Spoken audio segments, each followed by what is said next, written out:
Sweet corn boil பண்ணி சாப்பிட்டு சாப்பிட்டு போர் அடிச்சிருச்சுன்னா இந்த கார்ன் ரிப்ஸ் ரெசிபியை ட்ரை பண்ணி பாருங்கள். இது ரொம்பவே ஈஸியான ரெசிபி, சீக்கிரமாகவும் செஞ்சிடலாம், டேஸ்ட்டும் செம்மையாக இருக்கும்.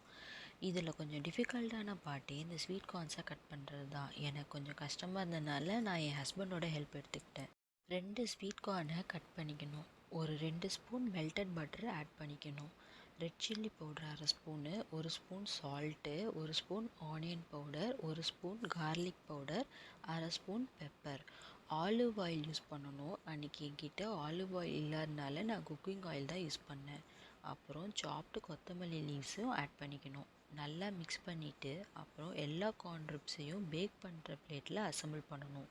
அவனை 400 டிகிரீஸில் ப்ரீஹீட் பண்ணி 20 to 25 மினிட்ஸ் பேக் பண்ணணும்.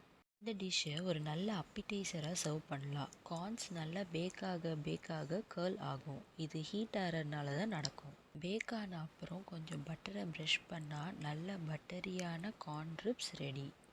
இந்த ரெசிபி உங்களுக்கு பிடிக்கும்னு நினைக்கிறேன். பிடிச்சிருந்தா நீங்களும் வீட்டில் ட்ரை பண்ணி பாருங்கள்.